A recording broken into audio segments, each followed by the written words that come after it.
Jóvenes, muy buenos días.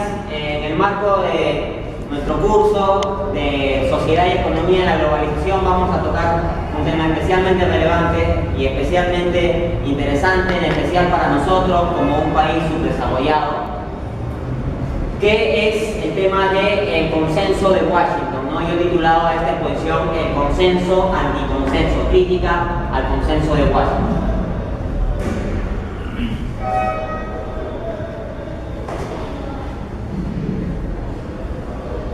Bien, ¿qué es el consenso de Washington? El consenso de Washington es como lo que podríamos llamar los 10 mandamientos de política económica estadounidense. Más o menos lo que sucede es que entre finales de los 80 e inicio de los 90, Estados Unidos comenzó a propugnar un conjunto de políticas económicas que se debían llevar a cabo en los diferentes países para llegar al desarrollo. Entonces, se le decía como que su problema, su pecado, su infierno era el subdesarrollo. Entonces, los países subdesarrollados estaban en el infierno del subdesarrollo. Habían cometido el pecado de utilizar demasiado la intervención del Estado y utilizar muy poco las fuerzas del mercado. Entonces, lo que debían hacer para redimirse era confiar en el Dios mercado. El Dios mercado, con la mano invisible que es su providencia, tal como había planteado Adam Smith, debía arreglar la situación de subdesarrollo y del infierno del subdesarrollo llevarlos al cielo del desarrollo.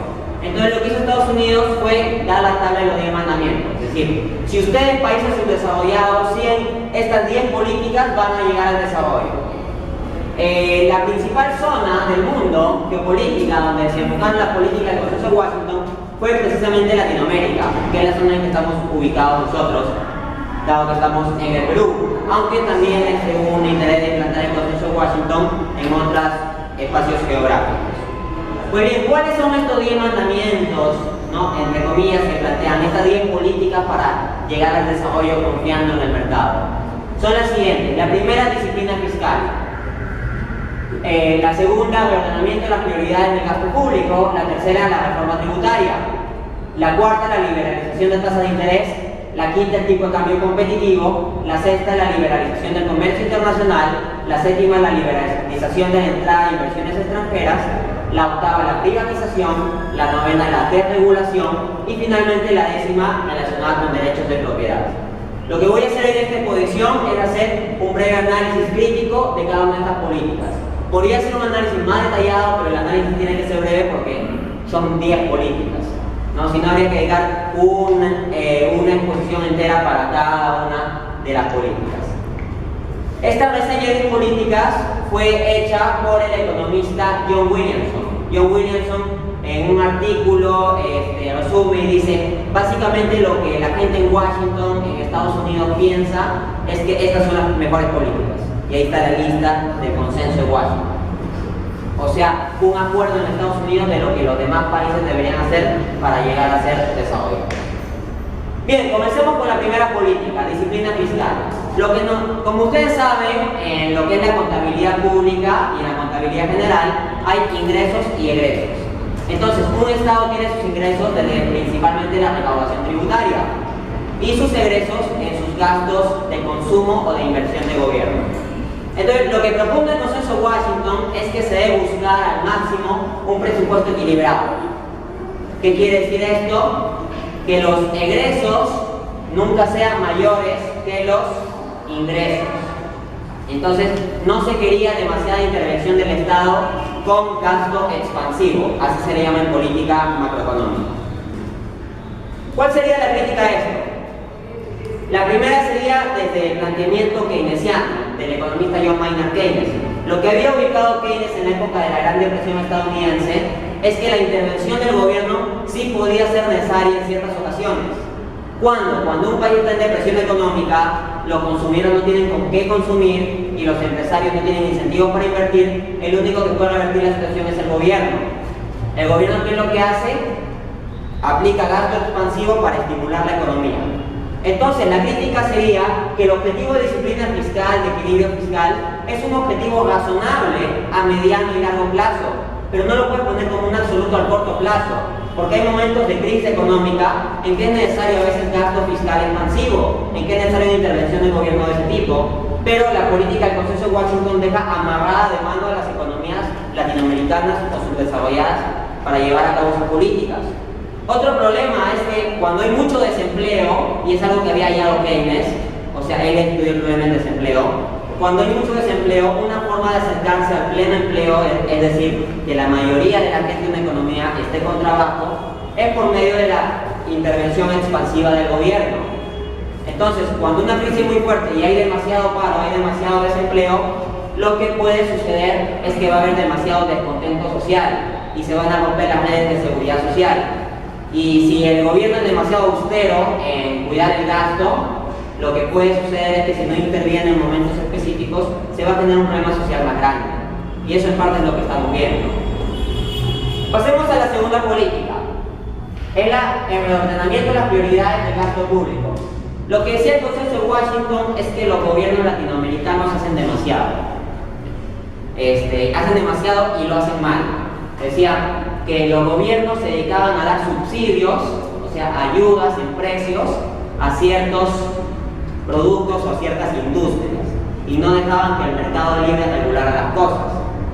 Entonces, lo que decía el Consenso de Washington es que el gobierno solo debe dedicarse a lo que es infraestructura pública, o sea, construcción de pistas, cuestiones de ese tipo, salud y educación, nada más. Entonces, para el Consenso de Washington, cualquier intervención del gobierno que vaya más allá de eso era negativa y te iba a llevar al subdesarrollo. Pues bien, la primera crítica que se puede hacer a esto es desde la experiencia de los países del este asiático. A mediados del siglo XX, varios de los países del este asiático o a inicio del siglo XX eran países subdesarrollados. Varios de ellos eran considerados países subdesarrollados y hoy en día varios de ellos son países prósperos.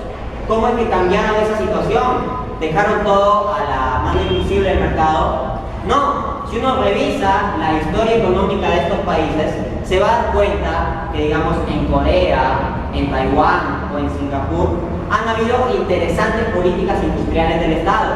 La política industrial consiste en que el Estado realiza una intervención económica para estimular ciertas industrias. Así Corea pasó a ser un productor de arroz y ciertos productos primarios a estar en la industria siderúrgica. Imagínense cómo el libre mercado de por sí podría generar de frente una industria siderúrgica. Es un cambio cualitativo muy grande. Se requería una intervención más amplia y más grande y planificada. Eso es lo que hicieron los países del este asiático.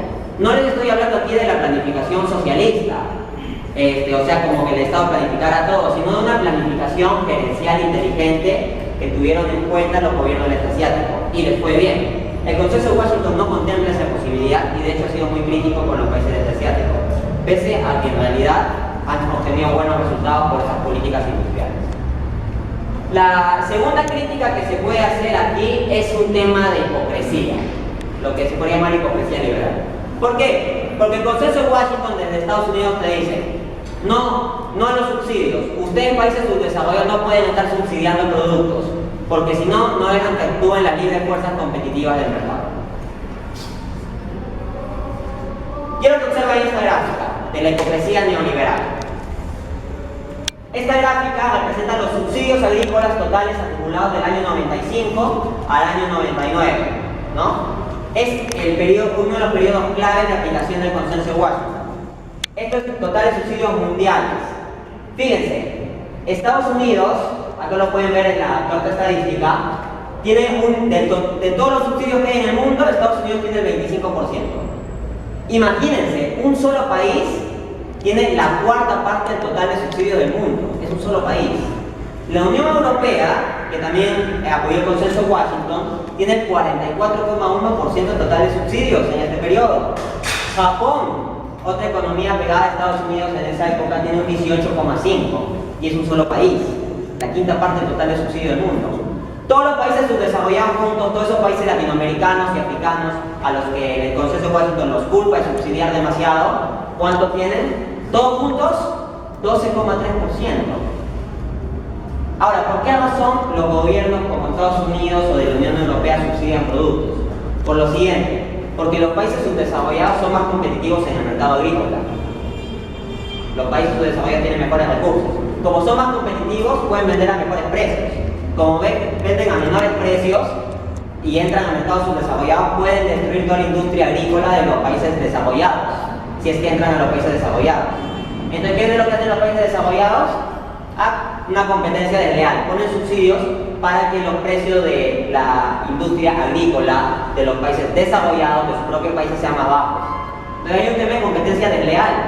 Ellos le dicen a los países latinoamericanos: respeten el mercado, no subsidien. Pero en cambio ellos no respetan el mercado, eso es un juego sucio. Bien, tercera política, reforma tributaria. Lo que dice el Consenso de Washington es que lo que se debe buscar es reducir la cantidad de impuestos que se cobra por monto a cada persona, pero aumentar el monto total ampliando la base tributaria. O sea, lo que se decía es que muchas veces los países latinoamericanos no llegaban a todas las personas. Entonces, como no todo era formal ni le cobraban impuestos a todo el mundo, entonces las recaudaciones no eran tan grandes. Y lo que hacía el gobierno es subir impuestos. Lo que dice el Consenso de Washington es: no subas impuestos, trata de llegar a la mayoría de la gente. ¿En qué ha devenido eso? Hoy en día, por ejemplo, en nuestro país, Perú, ¿en qué relaciones de poder que devienen discriminatorias cuando se trata de cobrar impuestos? Si se trata de una pequeña bodega o una pequeña tienda, ahí mismo le está cayendo la institución de recaudación tributaria, la SUNAT. Pero si se trata de empresas grandes, como muchas veces vemos en las noticias, no se les cobra. Equipos de fútbol, grandes centros comerciales, empresas de servicios telefónicos, tienen deudas gigantescas con el Estado, pero no se les cobra. Entonces, se sigue la política del Consenso de Washington en ampliar la base tributaria, o sea, cobrarle a todo el mundo, pero solo se persigue a los pequeños. A los peces gordos no se les suprime. El otro tema es que el pensar que siempre hay que reducir impuestos, como hace el Consenso de Washington, impide establecer políticas de protección de recursos naturales. Cuando hay una explotación de recursos naturales, como los recursos naturales son intrínsecamente valiosos y también son valiosos a largo plazo para el funcionamiento de la economía y la sustentabilidad de los ecosistemas, es razonable que puedan haber impuestos altos para la utilización de ciertos recursos naturales. El hecho de que no se pongan mayores restricciones a, por ejemplo, la actividad minera que puede destruir recursos naturales, en su opción es un problema que no contempla el Consenso de Washington. Pasemos a la cuarta política, la política de la liberalización de las tasas de interés. Lo que nos dice esta política del Consenso de Washington es que se busca que las tasas de interés sean determinadas solo por la fuerza del mercado y procurar que sean positivas. La tasa de interés es, por ejemplo, a la cual un empresario pide un préstamo, ¿no? O sea, va a pagar un interés en base al principal por el préstamo que adquirió. Ok. El primer problema de esta política es que no basta que las tasas de interés sean positivas, también habría que agregar la cláusula de que no deben ser muy altas. ¿Por qué? Porque si son muy altas, se desincentiva la inversión, porque toda la actividad empresarial funciona principalmente como el crédito, como bien lo han ubicado los economistas schumpeterianos. Entonces, esta política debería contemplar esto. Hay la posibilidad de que la tasa determinada por el libre juego de la oferta y la demanda sean demasiado altas. Y eso puede generar desinversión y hasta puede llevar a un periodo de crisis. Por lo tanto, hay que tener en cuenta eso. De hecho, en Rusia, cuando Rusia se liberalizó después de haber sido una economía socialista y pasó al libre mercado, las tasas de interés se dispararon y fueron muy altas. ¿Y qué les convino a los que liquidaban sus empresas? Eso precisamente. En vez de dedicarse a la inversión productiva, le recomendaban liquidar las empresas productivas y ganar puramente con las tasas de interés. Entonces, se rompió toda la base productiva de Rusia y se lo metió en un problema peor. Quinto, tipo de cambio competitivo, ¿no? O sea, lo que se dice es que el tipo de cambio debe ser determinado por la fuerza del mercado, pero debe procurar ser competitivo de acuerdo a los objetivos de política macroeconómica y política comercial de los países en cuestión. Voy a leer una breve cita del economista peruano Waldo Mendoza al respecto, como análisis crítico. Él dice: cuando el tipo de cambio real sube, como en los 80, es porque hay salidas de capitales. Las salidas de capitales encarecen y hacen escaso el crédito en dólares. Cuando el tipo de cambio real baja, como ahora, o como en los 90, es porque ingresan capitales, lo que hace abundante y barato el crédito en dólares. En América Latina, los periodos de tipo de cambio real alto y de crédito escaso han sido periodos de recesión, mientras que los periodos con tipo de cambio bajo y crédito abundante fueron de reactivación. Para elevar sustancialmente el tipo de cambio real en el Perú, habría que provocar con los instrumentos de política una salida de capitales y como consecuencia una escasez de crédito en dólares. Ceteris paribus, esa política es recesiva a corto plazo. ¿Hay consenso en alcanzar un tipo de cambio competitivo? Waldo Mendoza, tipo de cambio competitivo en actualidad económica en Perú, 30 de diciembre del 2010. Pasemos a la sexta política, la liberalización del comercio internacional. Lo que dice el Consenso de Washington es que no debe haber ninguna restricción para las exportaciones ni las importaciones, ¿no? Se debe liberalizar, los aranceles deben ser lo más bajo posible y el desarrollo de los países se debe centrar en exportar. ¿Cuál es el problema de este tipo de políticas? Primero, que una liberalización rápida puede conducir a un fuerte problema de desempleo. Creo que todos podemos estar de acuerdo en que un proteccionismo excesivo de no permitir que entren productos extranjeros puede ser ineficiente y negativo para las economías. Pero si la liberalización es muy rápida, eso también es bastante negativo. ¿Por qué razón? Porque si rápidamente entran productos extranjeros mucho más baratos que los nuestros, se va a destruir nuestra industria y va a quedar mucha gente desempleada. Ahora uno podría decir, no, pero la fuerza del mercado va a hacer que esa gente desempleada vaya a otros puestos de trabajo más productivos. Puede ser, pero eso es a mediano y largo plazo.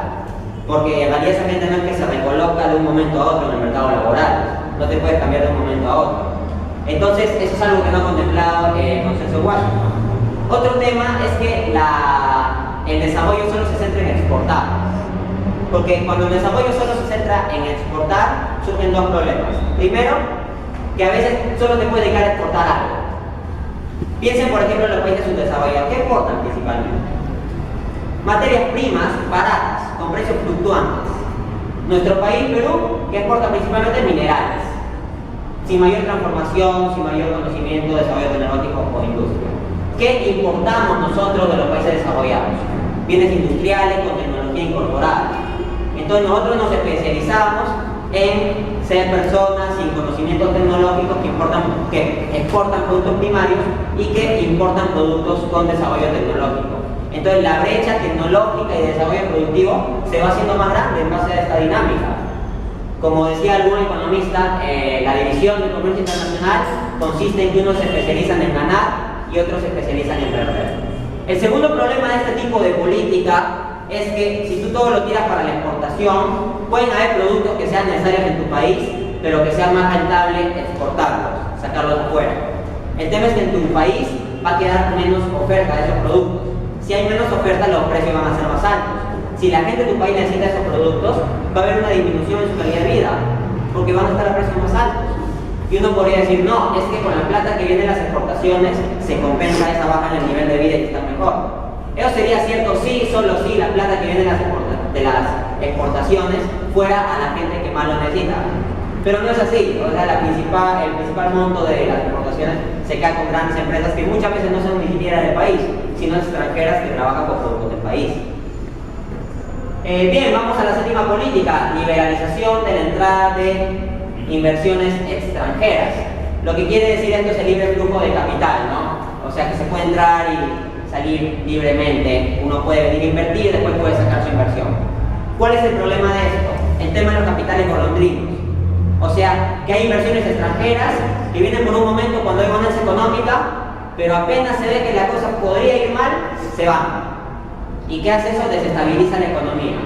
Destruye la infraestructura productiva que podría haber desarrollado el país, ¿no? Otro tema es que la liberalización de la entrada de capitales, como los flujos de capitales son tan volátiles, lleva una inestabilidad tal que puede desencadenar crisis financieras.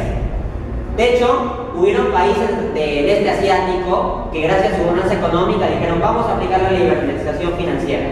O sea, habían llegado a su riqueza sin utilizar el Consenso de Washington, pero decidieron adoptar el Consenso de Washington en ese punto. Y les fue mal. Habrán escuchado de la crisis del este asiático en la década de los 90, hasta en el 97 y en el 98. Si ustedes investigan sobre la crisis del este asiático, se van a encontrar con que un elemento previo fue precisamente la liberalización financiera. Entonces, la liberalización financiera puede llevar a inestabilidad. Octava política, privatización. El Consenso de Washington dice, toda institución pública es ineficiente y la institución privada siempre es eficiente. Por lo tanto, todo lo que está en propiedad del Estado debe pasar a propiedad del mercado en lo que se refiere al ámbito económico. Ya, esto tiene un conjunto de problemas, ¿no?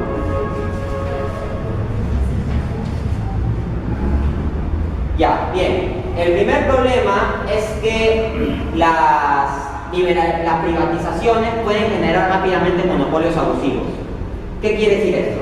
Imagínate que el Estado inicialmente controla la industria de telecomunicaciones y luego la liberaliza.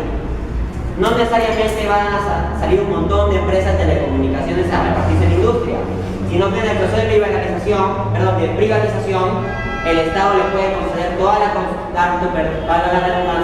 concesión de las telecomunicaciones a una sola empresa o a unas pocas empresas. Esto genera que estas empresas tengan poder de mercado y lo primero que podrían hacer es abusar del consumidor con su nuevo poder de mercado.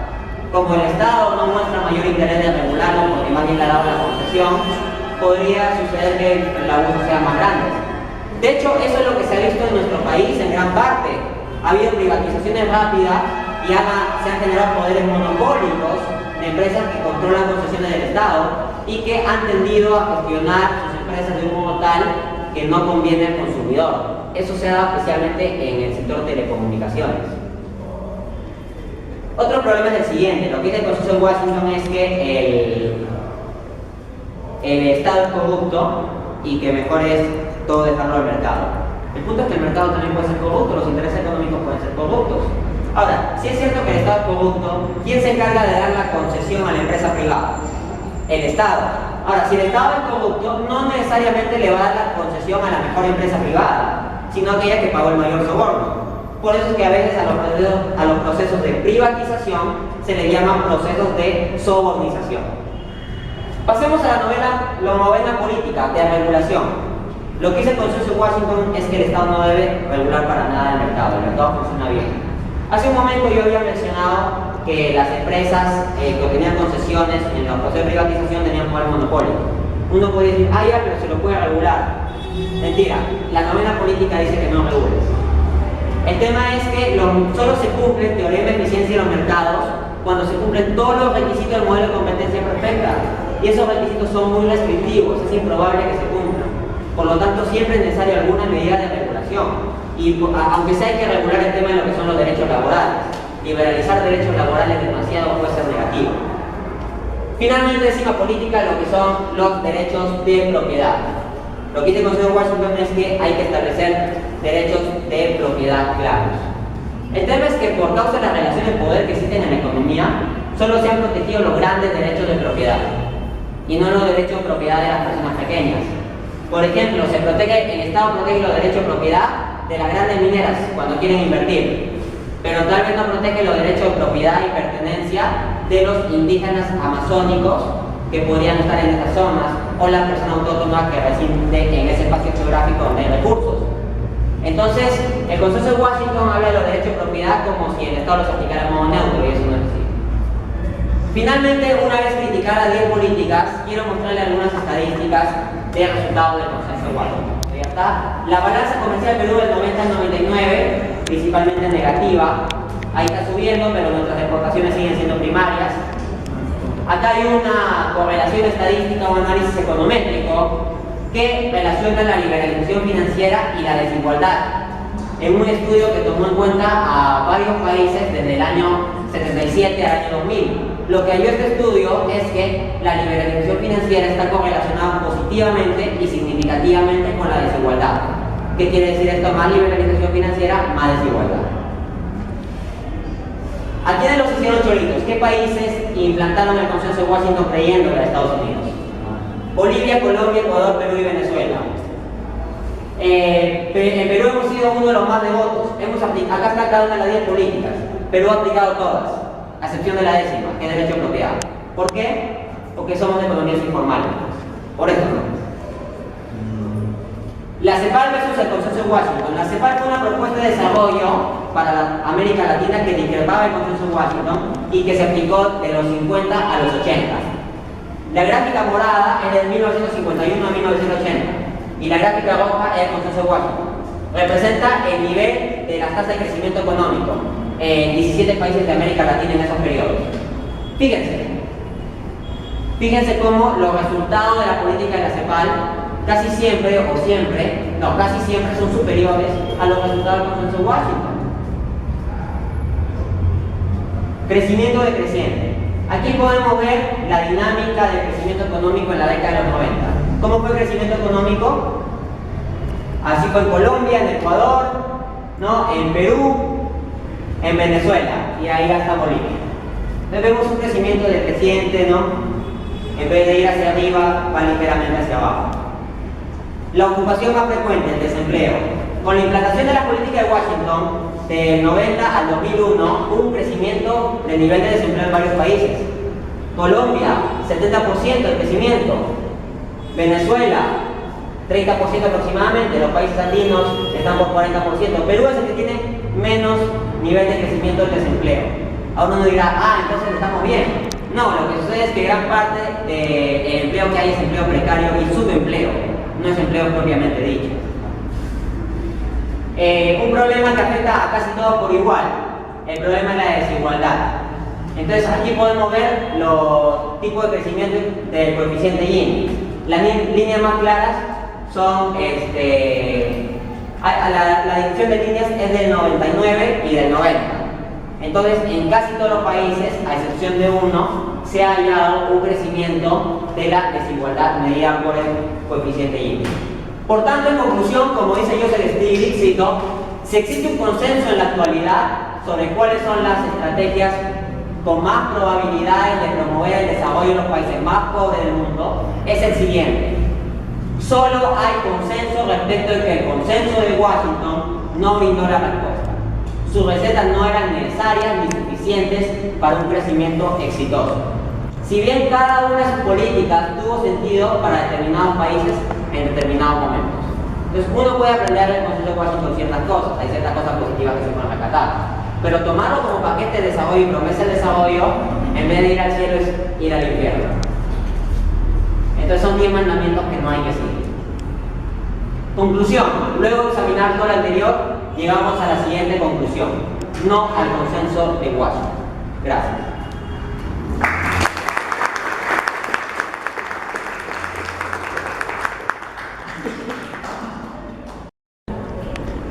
Bien, una vez terminada la exposición, pasemos a la ronda de preguntas. Adelante, jóvenes.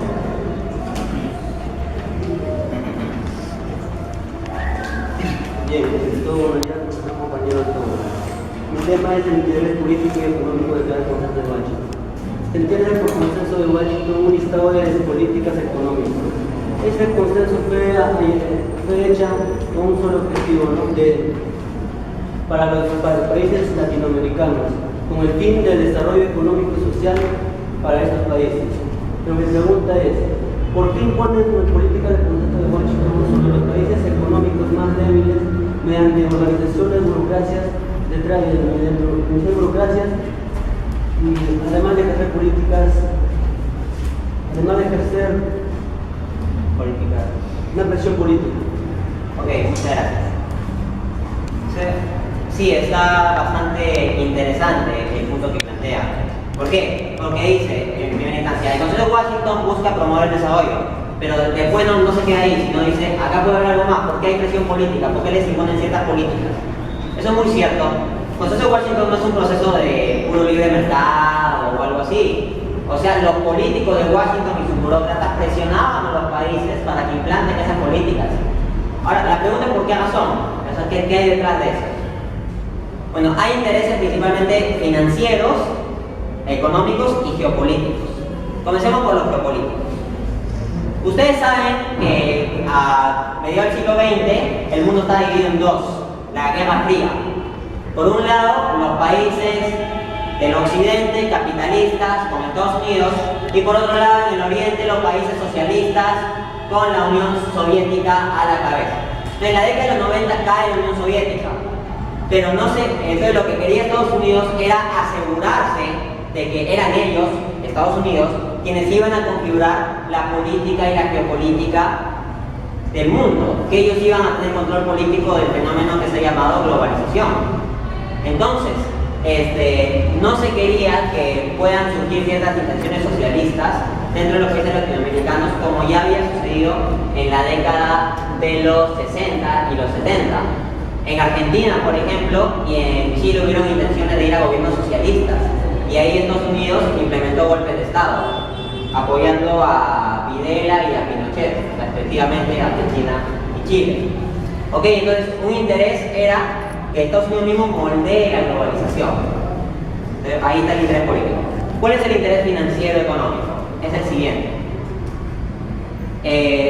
Justo los países latinoamericanos venían de una crisis económica en la década de los 80. Gran parte de los países latinoamericanos tenían una terrible crisis de deuda. Y si uno examina con quienes tenían deuda gran parte de los países latinoamericanos, más de la mitad de las deudas en ocasiones no eran ni con instituciones como el Banco Mundial o el Fondo Monetario Internacional, como uno se podría esperar, ni con países como Estados Unidos e Inglaterra. El principal monte de deuda era con bancos privados internacionales. El tema es que estos grandes bancos privados internacionales tienen poder sobre sus gobiernos. Entonces los presionaron para que implementen políticas en América Latina que puedan hacer que rápidamente puedan sacar plata. ¿Cuál es la principal política? La liberalización financiera. O sea, si fácilmente pueden entrar y salir capitales, ahí es donde se puede aprovechar para recuperar los préstamos o la inversión. Entonces tenemos tanto intereses geopolíticos de Estados Unidos como intereses económicos de ciertos acreedores internacionales de bancos poderosos para moldear el consenso de Washington. Pasemos a la siguiente pregunta. Buenos días a todos. Bueno, ante ya lo explicado, ¿no?, del consenso de Washington, he tomado la parte de lo que es las generaciones, ¿no? Porque he notado que hay dos generaciones. Para la primera generación, más que logro detallar, que habla sobre el estado de inflación y el crecimiento como la parte de la reestructuración, ¿no? Y como que en la segunda generación también me habla algo similar, pero también me dice de que hay como una reestructuración en ambos aspectos. Pero lo que no logro detallar es que en sí ha habido una gran dificultad porque hay como que balance, no está muy de acuerdo, el cual me dice que hay algunas cosas positivas como negativas. Yo lo que quisiera saber que cuál de estas dos generaciones fue la que desarrolló un papel más trascendental dentro del consenso de Washington. Muchas gracias. No, de hecho, está muy bien el análisis. ¿Por qué? Porque los que analizan el consenso de Washington, hay reformas de primera generación y reformas de segunda generación. Las reformas de primera generación son centradas en los objetivos de inflación, estructuración de crecimiento, etcétera, que yo he expuesto. En cambio, las reformas de segunda generación van a lo que son las instituciones, la institucionalidad. El punto es que, como tú muy bien has dicho, a veces pareciera que hay contradicciones en algunos puntos. O sea, las reformas de primera generación no son totalmente conciliables con las reformas de segunda generación.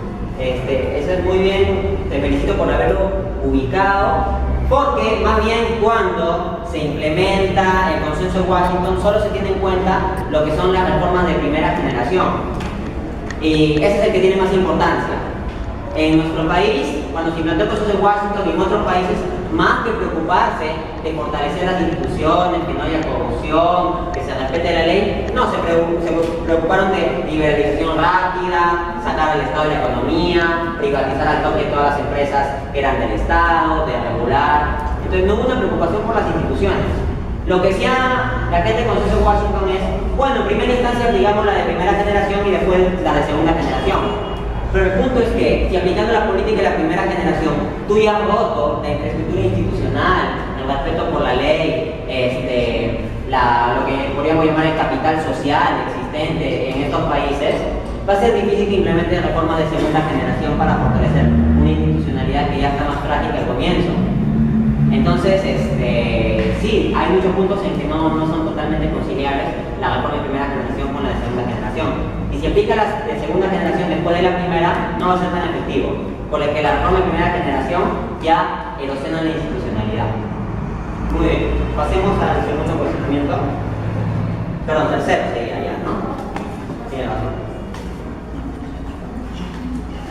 Muy bien, profesor. Mi pregunta respecto del crecimiento de Washington, ¿qué es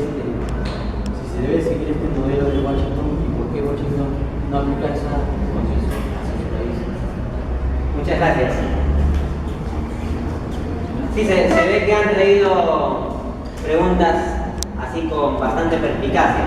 O sea, lo que dice el compañero, ¿por qué el Consenso de Washington no aplica eso en su país? O sea, uno podría presuponer que estas políticas que está recomendando Estados Unidos son políticas que él mismo aplica. Ya, no es así. Por ejemplo, la política de disciplina fiscal se aplica relativamente, pero cuando hay periodo de crisis económica, el gobierno sí interviene con gasto expansivo. Piensen actualmente, cuando vino la crisis del 2008, la crisis financiera en los Estados Unidos, el gobierno de Bush y el gobierno de Obama aplicaron paquetes de gasto expansivo tremendos. Pero ellos eran los que decían que no había que hacer eso.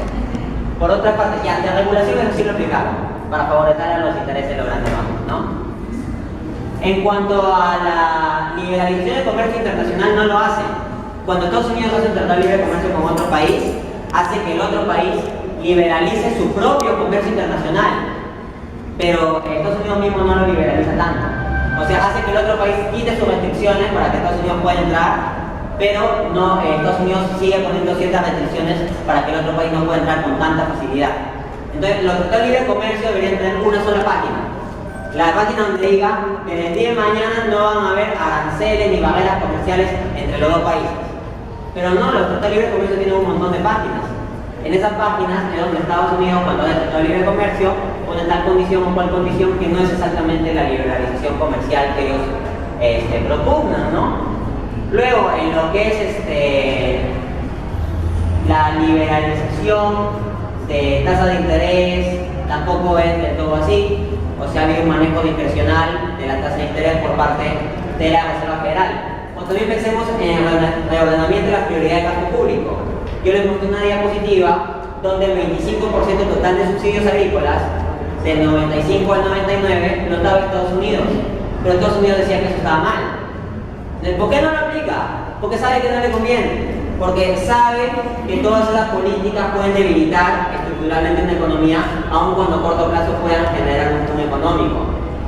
Pero aplicarlo a Latinoamérica les permitía tener geopolíticamente controladas esas economías y poder estar de acuerdo a los intereses de los recaudadores, crediticios y financieros internacionales, ¿no? Está interesante la cuestión. Pasemos a la siguiente pregunta. Buenos días, compañero. Mi pregunta es si se sabe cómo el crecimiento económico en el Perú respecto al TLC, que es el Tratado de Libre Comercio entre Perú y Estados Unidos, ¿por qué hubo críticas respecto a eso en el Perú? Bueno, digamos, son los políticos más que hicieron críticas como Lourdes, Alan García, luego algunos congresistas y ministros. Y mi siguiente pregunta es si en el Consenso de Washington iba a haber subsidios, ¿por qué los campesinos en el Perú fueron los más damnificados? Ya que también hubo una paralización nacional llamado paralización nacional agraria, se podría decir. Que primero sucedió en el 2005, luego sucedió en el 2008. Ok. Bien, a ver, primero se dice que cuando Perú realiza el Tratado de Libre Comercio con los Estados Unidos, vienen críticas de ciertos sectores políticos. Ya, eso es normal.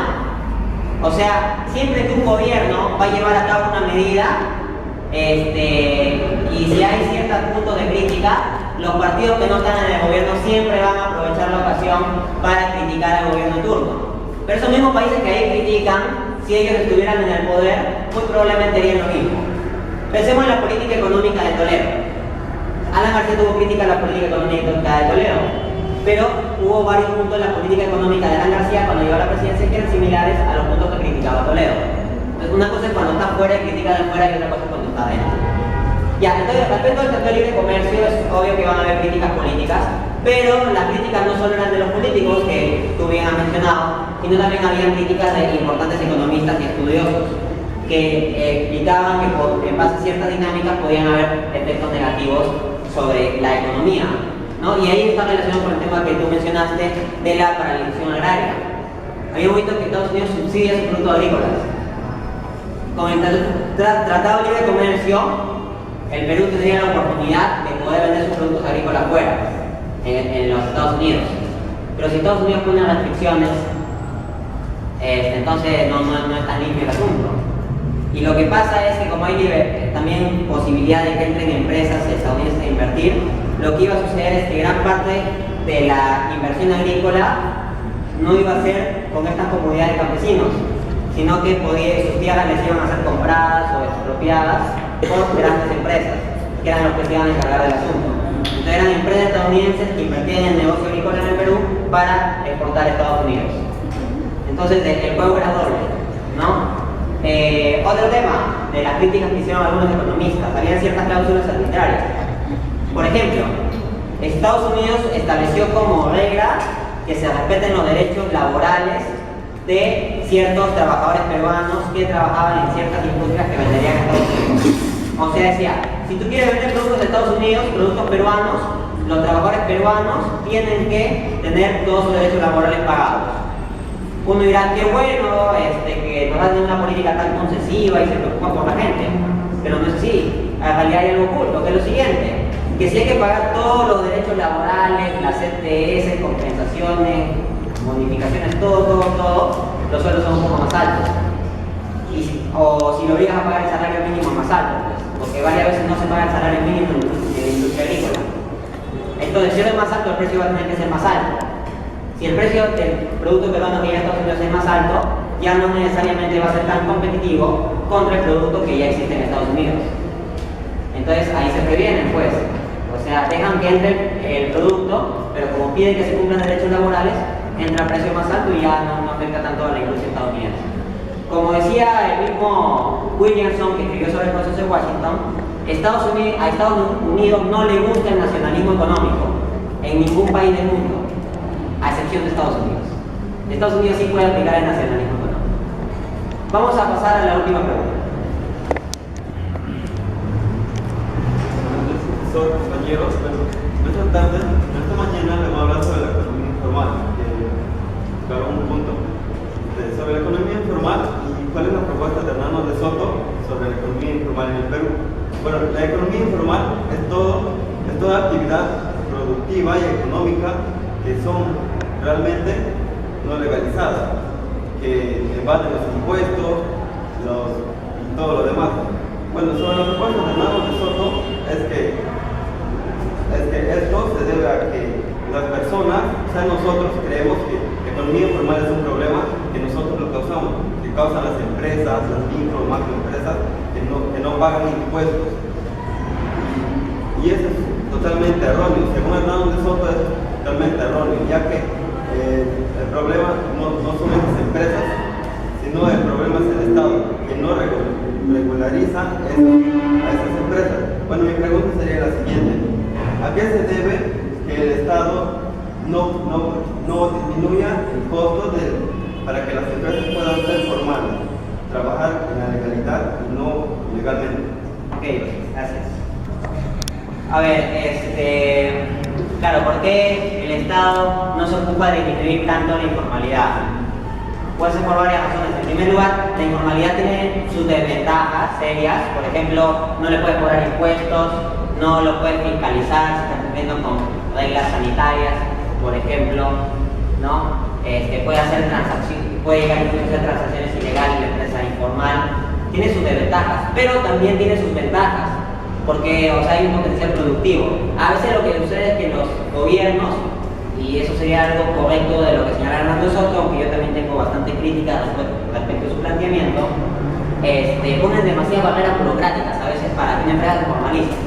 Entonces uno ve tanta barrera burocrática y se dice, mejor soy informal, a pagar todos esos costos para legalizarme, mejor soy informal. Pero ser informal también cuesta, porque constantemente tienes que pagar sobornos para que no te reporten después de que eres informal o te caiga la institución de administración tributaria o cuestiones así. Entonces hay un buen porcentaje que se gasta en sobornos. Ahora, entonces las empresas informales tienen sus ventajas y sus desventajas. Si un gobierno combatiera de un día a otro, podría acabar con todas esas ventajas que existen de la informalidad posiblemente. Lo que busca Hernando Soto en su propuesta es, claro, encauzar esas ventajas, formalizándolas. Pero es ahí donde hay restricciones. Claro que como el tiempo es corto, no me puedo explayar sobre mi análisis crítico de la propuesta de Hernando Soto, pero que también tiene elementos interesantes. Pero un factor que hace que muchas veces los gobiernos no puedan combatir tanto la informalidad es que es demasiado grande. Imagínense un ejemplo, una señora que tiene 20 hijos pequeños y están haciendo desorden en su casa. Entonces, ¿cómo podría ser para controlarlos a todos si todos están portándose mal y rompiendo las cosas? Como son tantos, la señora ya no se da abasto para poder controlarlos a todos. Igual, acá en el país, más del 90% de las empresas, el total de empresas son informales. Y todas las empresas informales producen en conjunto como un 40% del PBI, aproximadamente. Entonces, un 2% de empresas formales, claro, producen a mayor escala, pero las empresas informales siguen siendo importantes. Entonces, ahí hay un problema, porque como hay tantas empresas informales, el Estado, por más que intente, nunca va a poder llegar. Más que hay varios países donde hay un problema de centralismo. ¿Qué quiere decir esto? Que la administración estatal se centra en la capital, en la ciudad capital. Y en las ciudades periféricas o de provincias no llega tanto. Entonces, cuando hay eso también el Estado tiene menos capacidad para legalizar. Otro problema es el siguiente: si el Estado en general no tiene una institucionalidad sólida, o si sus burócratas no son eficientes, o si sus costos de formalización son irracionales, o si el mismo Estado en conjunto impide demasiadas coimas, que puede suceder en municipalidades o instituciones relacionadas con la formalización, todo eso va a llevar a que la gente no quiera formalizarse y va a buscar escaparse todavía más del Estado. Entonces el Estado va a tener una tarea más grande en sus manos, más que sea un Estado ineficiente, menos aún va a lograr el objetivo, ¿no? Tal vez ahí es donde la reforma de segunda generación del Consenso de Washington podría ser un poco más interesante dentro de ese tema, aunque también hay que ver un enfoque más amplio. Pues bien, los felicito por las preguntas que han hecho, han estado muy bien enfocadas, han sido interesantes, se nota que han estado atentos no solo a buscar un dato abstracto o un dato rebuscado, sino han ido al tema del análisis, ¿no? Cosas como los intereses económicos detrás, por qué no se lo aplica así el proceso de Washington, darse cuenta de que la reforma de primera generación no necesariamente cuadra con la de segunda generación, el tema de la informalidad y el planteamiento de Hernando de Soto, ¿no? Aquí el tema de los tratados de libre comercio, protestas agrarias, está bastante bien y creo que ha sido una interacción muy interesante. Muchas gracias.